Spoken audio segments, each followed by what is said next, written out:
Morning dear students, how are you? Okay dear. चलिए dear student, हम लोग matrix के अंदर एक नया कंसेप्ट भी कवर करेंगे आज के दिन। हम लोग लास्ट लेक्चर को कुछ सेकंड के लिए रिकैप करना चाहते हैं। देखिए, लास्ट टर्न पर आपने मैट्रिक्स के अंदर मेरे साथ में मैट्रिक्स का मीनिंग देखा, मैट्रिक्स का प्लूरल वर्ब देखा आपने मैट्राइसी, आपने मैट्रिक्स में रो का मीनिंग देखा, कॉलम्स का मीनिंग देखा, ऑर्डर का मीनिंग देखा और साथ में इक्वलिटी ऑफ टू मैट्रिसेस तक का एक लेक्चर हम लोग अपलोड कर चुके हैं। ठीक है, चलिए अब very very important concept cover करेंगे हम लोग।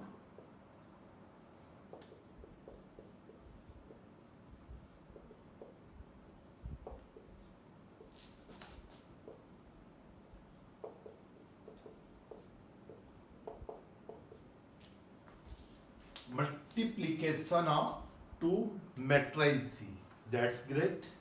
चलिए देखते हैं डियर स्टूडेंट क्या मतलब हो रहा है। इसे समझने के लिए हम एक एग्जांपल फ्रेम करते हैं। एग्जांपल नंबर 1, मैंने मैट्रिक्स ए ले लिया, एलिमेंट जो मर्जी पड़े हम कंसीडर कर सकते हैं। सेकेंड मैट्रिक्स मैंने ले लिया, ओके डियर। अब अगर मैट्रिक्स ए हमारे पास आ चुका है, मैट्रिक्स बी हमारे पास आ चुका है, तो मैट्रिक्स का मल्टीप्लिकेशन, ठीक है, या मैट्रिक्स के प्रोडक्ट का मीनिंग क्या होता है। ठीक है, तो जैसा आप रियल नंबर में जानते हैं, ठीक है, इनके जैसे रियल नंबर में 2 इंटू 3 भी पॉसिबल हो सकता है और 3 इंटू 2 भी पॉसिबल हो सकता है। क्या बोलना चाहा मैंने सिंपल एक बात करी, अगर आपने 2 नंबर लिए तो हम 2 इंटू 3 को भी मल्टीप्लाई बोलेंगे और 3 इंटू 2 को भी मल्टीप्लाई बोलेंगे। ओके डियर स्टूडेंट, तो एग्जैक्टली हम क्या करने जा रहे हैं, हम ए भी निकाल के देखेंगे और बी ए भी निकाल के देखेंगे। क्यों निकाल के देखेंगे? Very correct dear student. यहां पर हम बात करते हैं जब प्रोडक्ट की, तो 2 इंटू 3 और 3 इंटू 2 दोनों 6 होते हैं, लेकिन मैट्रिक्स के मल्टीप्लिकेशन के केस में, ठीक है, ए बी और बी ए, ठीक है, इन जनरल दोनों सेम नहीं होते, लेकिन कई बार हो भी सकते हैं। चलिए बात करते हैं, वो आगे का पॉइंट है, देखते हैं डियर।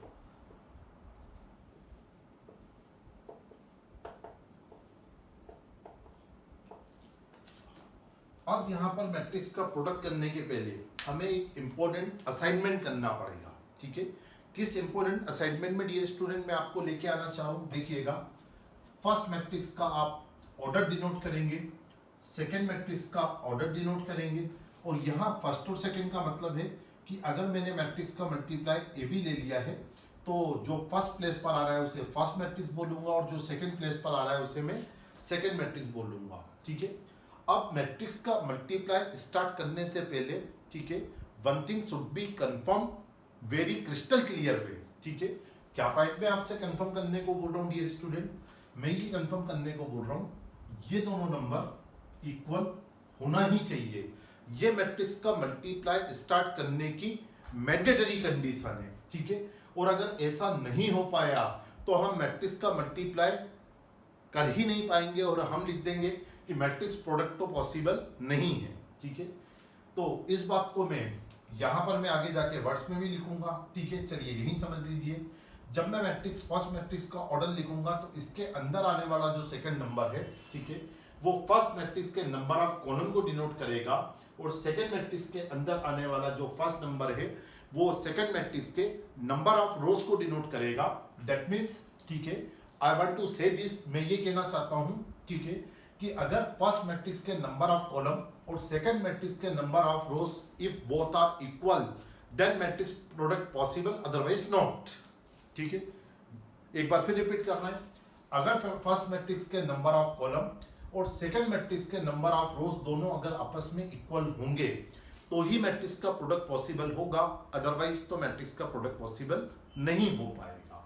चलिए, यहां इक्वल है, बिल्कुल सही बात है, तो हम मैट्रिक्स का प्रोडक्ट लेने जा रहे हैं। कैसे देखने जा रहे हैं, देखिएगा डियर स्टूडेंट। अब यहां पर आपको इंटरेस्टिंग वे में एक आपको हैबिट डेवलप करनी पड़ेगी। ठीक है, फर्स्ट मैट्रिक्स में से आपको फर्स्ट रो देखनी है और सेकंड मैट्रिक्स में आप क्या करेंगे, फर्स्ट कॉलम से स्टार्ट करेंगे। ओके, और इसके अंदर अब आपको यहां इस तरीके से अप्रोच ले रहे हैं और यहां पर हम इस तरीके से अप्रोच ले रहे हैं, और इसमें फर्स्ट का मल्टीप्लाई फर्स्ट से करेंगे और सेकंड का मल्टीप्लाई सेकंड से करेंगे और बीच में प्लस को लगाते हुए जाएंगे। ठीक है, देखिएगा, 1 इंटू -1 प्लस 2 × 1, ठीक है। इसे थोड़ा सा अभी हटा देते हैं, हम स्पेस और कवर करते हैं। नेक्स्ट स्टेप पर जाते हैं हम लोग। 1 × -1 ले लिया, प्लस 2 × 1 ले लिया। जब हमारे पास में, ठीक है, R1 और C1 का मल्टीप्लाई हो चुका है, ठीक है, तो R1 को हम छोड़ेंगे ही नहीं। कब तक? जब तक सेकेंड मैट्रिक्स में मेरे पास कॉलम अवेलेबल है। अभी तो कॉलम नंबर 1 खत्म हुआ है ना, अभी कॉलम नंबर सेकेंड की बारी आई, ठीक है। अब क्या करेगा, ये R1 इस C2 के साथ वापस स्टार्टअप ले जाएगा, ठीक है। अच्छा, ये स्टार्टअप हमारे पास कैसा होगा? ये स्टार्टअप होगा हमारे पास में 1 × 2, फर्स्ट का फर्स्ट में और सेकेंड का सेकेंड में। अगेन बीच में प्लस लगेगा, ठीक है। देखिए हमने क्या किया डियर स्टूडेंट, हमने R1 और C1 का एक मल्टीप्लाई ले लिया, फर्स्ट का फर्स्ट में और सेकेंड का सेकेंड में, और साथ में हमने प्लस का साइन बीच में ऑपरेट करते हुए जा रहे हैं। इसके बाद क्या करा हमने R1 को ड्रॉप आउट नहीं करा, ठीक है, क्योंकि यहाँ पर कॉलम नंबर सेकेंड अवेलेबल था। फर्स्ट का फर्स्ट में लिया, सेकेंड का सेकेंड में लिया और मैट्रिक्स को हमने क्लोज कर दिया, ठीक है। ये भी एक इंपॉर्टेंट पॉइंट है डियर स्टूडेंट, जो आपको याद रखना ही है। हमें कैसे पता चलेगा कि हमें मतलब इस मैट्रिक्स को क्लोज करना है, ठीक है। देखिए R1 ने C1 के साथ पेयर सेट कर लिया, R1 ने C2 के साथ पेयर सेट कर लिया। जैसे ही सेकंड मैट्रिक्स में आपके पास में फर्दर कॉलम नहीं बचते, आप समझ जाइएगा R1 ने सारे कॉलम के साथ अपनी प्रोसेस को कंप्लीट कर लिया है, ठीक है। अब R1 के लिए कोई कॉलम तो अवेलेबल नहीं है, तो अब मैं क्या करूंगा, फर्स्ट मैट्रिक्स में R1 की जगह एक स्टेप नीचे आऊंगा, तो मैं R1 के जस्ट नीचे आऊंगा तो मुझे R2 मिलेगा। अब अगर मैं R2 की अगर बात करूंगा डियर, ठीक है, तो अगेन कॉलम नंबर फर्स्ट से स्टार्ट करेंगे, सेम प्रोसेस, फर्स्ट का फर्स्ट में एंड सेकंड का सेकंड में, बीच में प्लस लगाया। कॉलम नंबर 1 हो चुका है, कॉलम नंबर 2 को ले लेंगे, बस इसको कैलकुलेट करना बाकी है। 2 - 1 दैट मीन्स 1, -14 और ये 2 - 14 सिंप्लीफाई करेंगे, इट विल बिकम -12। आगे देखेंगे यहाँ पर -3 + 4, ये तो 1 बनना चाहिए। यहाँ पर देखेंगे तो ये 6 बन रहा है और ये 28 बन रहा है, इसको सिंप्लीफाई करेंगे तो -22, ठीक है। कैलकुलेशन एक बार अच्छे से चेक कर लेते हैं डियर, ठीक है। मेथड में तो कभी कोई प्रॉब्लम आएगी ही नहीं, ठीक है। -1 + 2, ठीक है, 1 आना चाहिए था, आ चुका 2, ठीक है, -14 -12, ओके, -3 + 4, 1 आना चाहिए था, आ गया, ठीक है। 6 इधर आना चाहिए था और -14, ठीक है, सॉरी -28, ठीक है, 6 - 28 दैट मीन्स -22, ठीक है। इट्स ओके डियर स्टूडेंट, ठीक है। और इसमें भी मैं आपको एक खास पॉइंट बताना चाहूँगा डियर, कि यहाँ पर हमने मैट्रिक्स के मल्टीप्लाई को स्टार्ट करते समय एक इम्पोर्टेंट पॉइंट पर हमने अपना असाइनमेंट कंप्लीट किया था कि नंबर ऑफ कॉलम और नंबर ऑफ रोज दोनों इक्वल होना चाहिए फर्स्ट एंड सेकंड के।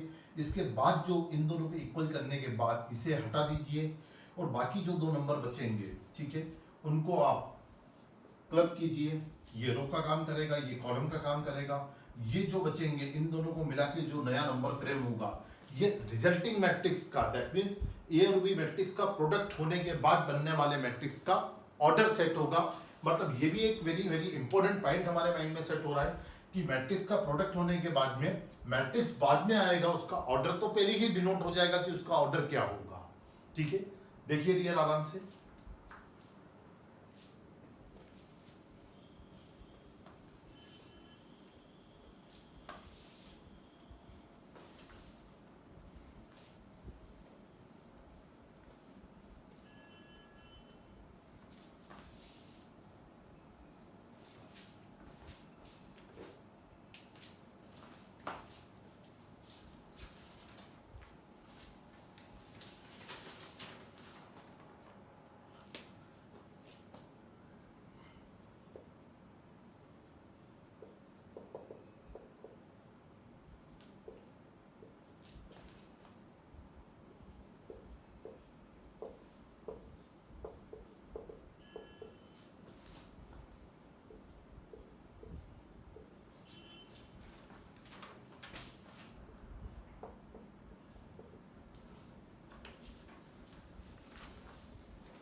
हाँ डियर मुझे ध्यान है, मैंने ए बी और बी ए के बारे में बात की थी, लेकिन बी ए मैंने वहां कैलकुलेट नहीं करा, कर लेंगे आगे, कोई दिक्कत नहीं है।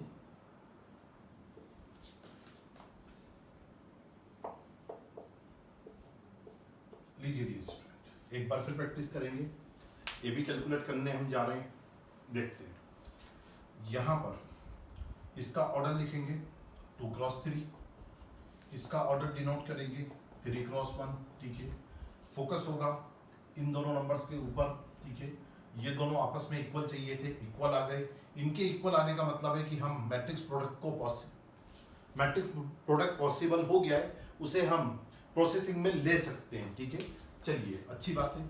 इन दोनों को अगर मैं हटा दूं और बाकी दो नंबर को क्लब कर दूं, तो ये 2 क्रॉस 1 क्या बन रहा है, ये ए बी मैट्रिक्स का ऑर्डर बन रहा है, ठीक है। चलिए, दैट्स ग्रेट, करते हैं स्टार्टिंग।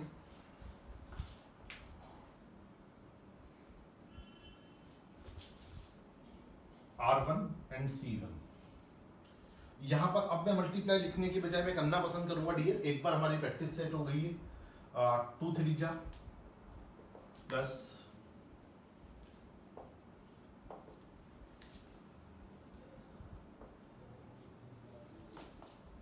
R1 C1 और कोई कॉलम तो है नहीं, 2 3 जा 6 18 35, ओके। R2 को स्टार्ट करेंगे, अगेन फर्स्ट कॉलम से स्टार्ट करेंगे।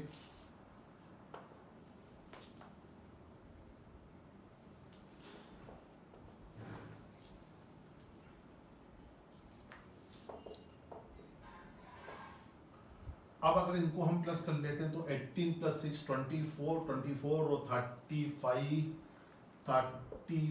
And 24, okay. I think that 59 देख लेते हैं हम लोग, ओके। यहाँ पर देखेंगे तो 21 तो ये बन रहा है, 21 और 49 दैट मीन्स 70। चेक कर लीजिएगा डियर वैल्यूज, ठीक है। मेथड सब्स्टिट्यूटली ट्रू आएगी। तो देखिए डियर स्टूडेंट, ए बी हमने कैलकुलेट कर लिया, ठीक है। चलिए, अब इसी क्वेश्चन में जो मैंने लास्ट क्वेश्चन में ए बी बताने वाला था, मैं यही बता देता हूँ, ठीक है।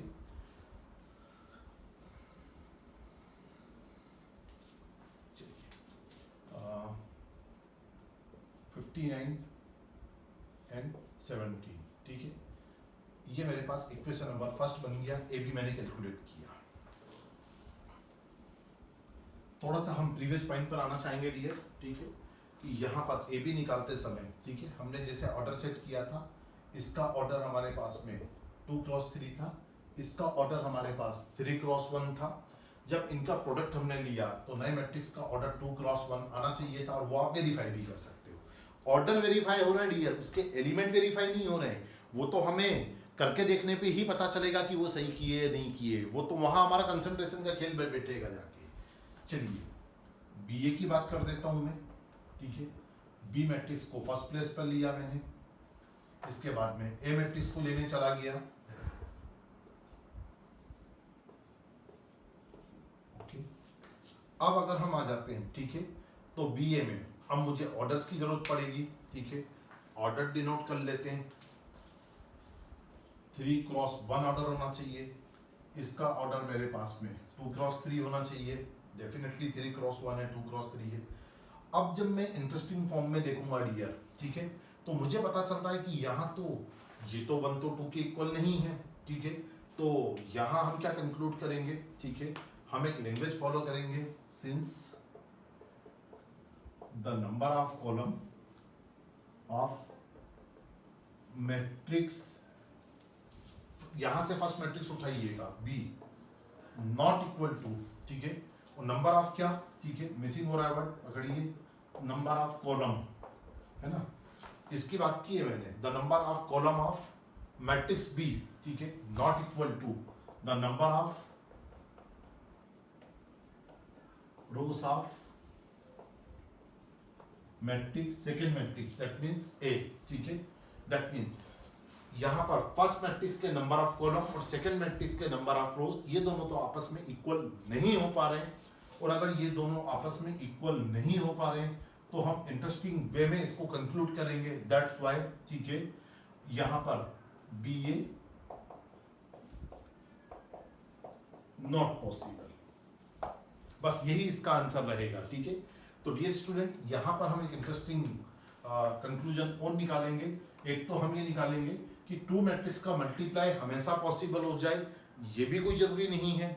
वो पॉसिबल हो भी सकता है और वो तो पॉसिबल नहीं भी हो सकता है, और वो किस पॉइंट पर डिपेंड करेगा, उस पॉइंट को भी अगर हम अच्छे से समझना चाहेंगे तो हमें समझ में आ रहा है कि वो डिपेंड करेगा गिवन मैट्रिक्स के ऑर्डर पर, और उसके अंदर भी वो किस बात पर डिपेंड करेगा, वो डिपेंड करेगा फर्स्ट मैट्रिक्स के नंबर ऑफ कॉलम और सेकंड मैट्रिक्स के नंबर ऑफ रोज। अगर ये दोनों इक्वल होंगे तो वो कैलकुलेट हो जाएगा, अगर ये दोनों इक्वल नहीं होंगे तो वो कैलकुलेट नहीं होगा। ठीक है, तो एक तो ये रिजल्ट निकला।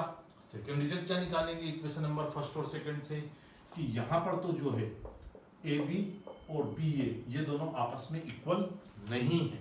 ठीक है, दैट मीन्स, ठीक है, इस क्वेश्चन के लिए ओके, तो क्या कोई क्वेश्चन ऐसा भी हो सकता है कि दोनों इक्वल आ जाए? बिल्कुल, कई बार ये इक्वल भी आएंगे। तो इसका मतलब, ठीक है, जैसे हम रियल नंबर के लिए एक इंटरेस्टिंग रिजल्ट निकालते हैं कि रियल नंबर, ठीक है, मल्टीप्लाई के रिस्पेक्ट में कम्यूटेटिव होता है। ठीक है, वैसे हम मैट्रिक्स के मल्टीप्लाई के केस में ये कंक्लूड तो बिल्कुल भी नहीं कर सकते कि मैट्रिक्स का मल्टीप्लाई जो होता है, ठीक है, वो कम्यूटेटिव होता है। वो कई बार कम्यूटेटिव प्रॉपर्टी शो भी कर देगा और कई बार कम्यूटेटिव प्रॉपर्टी शो भी नहीं कर पाएगा। ठीक है, हाँ, थोड़ा सा मैं बता देता हूँ डियर, कम्यूटेटिव प्रॉपर्टी जिनको थोड़ी सी प्रॉब्लम आ रही है उस पर बात कर लेते हैं। इंपॉर्टेंट प्रॉपर्टी है।